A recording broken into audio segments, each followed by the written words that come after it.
to go into retirement. That was awesome. And I know Kara, I've done some stuff with USATF with her. She is one of the most likable human beings I've ever met. So happy for her. Congrats. So from Kara Winger's success with the silver, we now turn to the men's 400-meter final, where the pressure is immense. And there's a heavy load on this man's shoulders here. Michael Norman, just a month ago, just under a month ago actually, won his second USTF National Outdoor Championship. But he is made to perform on the global stage. And there have been hurdles in his way.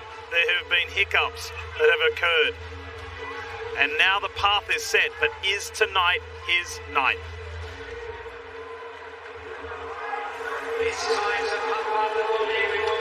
Let's meet the field, who will fight and compete for a world championship in the men's 400 meters.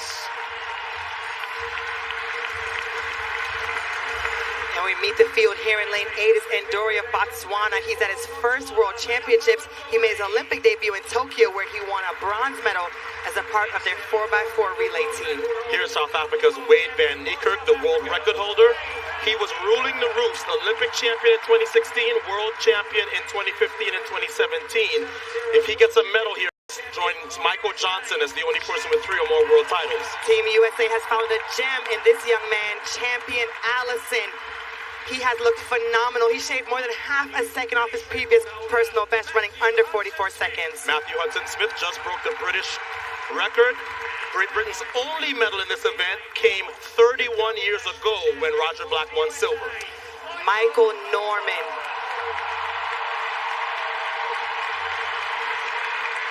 Michael's time tonight. So much promise since he broke the collegiate record back in 2018.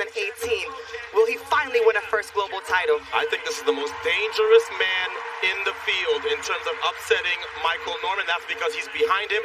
11 years ago, he was world champion at this event. Like Sade Williams, he's the first athlete representing Barbados to make a final in this event. He's also the record holder for the country.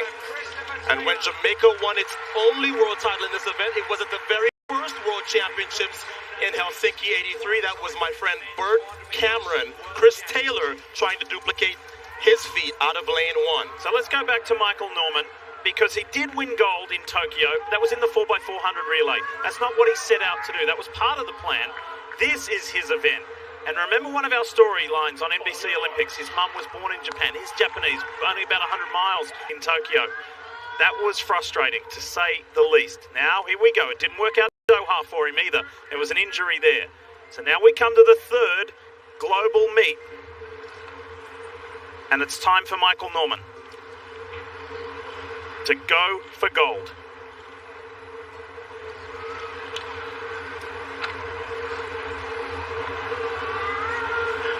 Set. World Championship for the men in the 400. Michael Norman with the white headband on. And through the first 50, Michael Norman has set himself into a very nice rhythm, making up the stagger just a little on the guy to his outside, Matthew Hudson-Smith. And look at Karani James. The best part of his race is the final part, but he does not want to be out of touch in the race. Now, this is the part of the race that is going to be most important for Michael Norman. How does he work this turn? He's not dominating it like he should. He said he went to sleep there yesterday, and that's when Hudson-Smith got by him. But look at Michael Norman now. He's Karani James on his inside. Is Karani James going to win another world title? Michael Norman is ahead. Listen to the crowd. Norman is finally a world champion.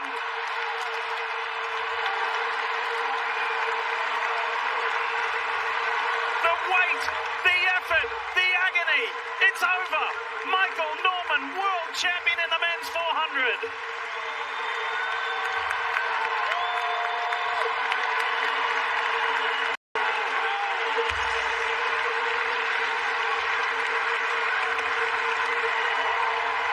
Him with his teammate, Rai Benjamin.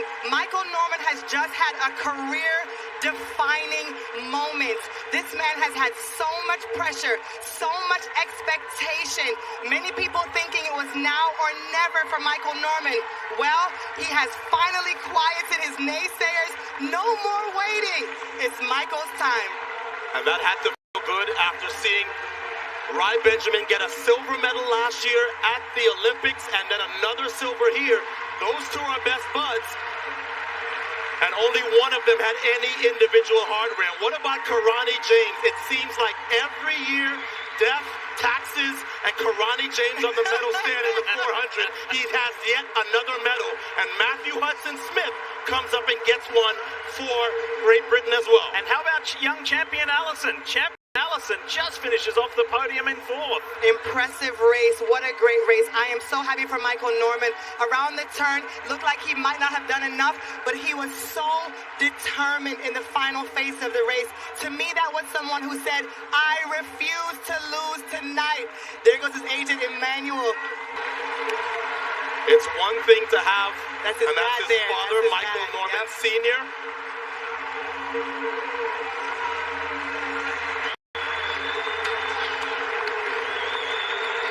So why does my expectation? Well, first of all, he's coming in as the world leader, but it's not just that.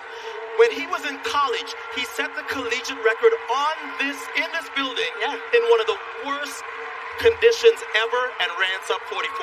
We know that this man is capable of breaking the world record perhaps one day, and yet no individual hardware until today. So this is a huge weight off of Michael Norman's shoulders.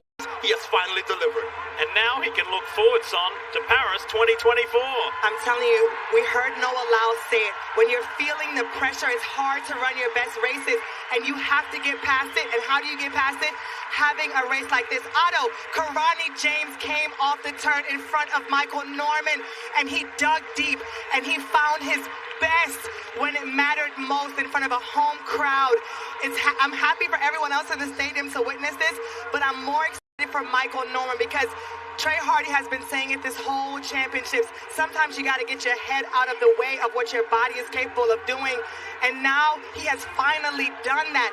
We also really need to give Karani James his flowers. There are other athletes with more gold medals, other athletes that own world records, but this man's legacy and contribution to this event is unmatched. That's one of Grenada's jewels.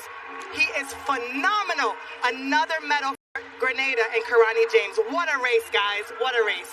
That is now gold for Team USA's men in the 100, 200, 400, and 110 hurdles. That's exactly what we thought coming in. We knew that Team USA, which did not do well on the men's side in terms of gold medals in Tokyo, they've done with the home field advantage here at Worlds.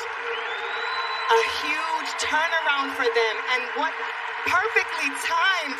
The crowds here, the first time that we felt this in so long. This feels like a real major championship because the fans are really enjoying it, and Team USA has stepped up.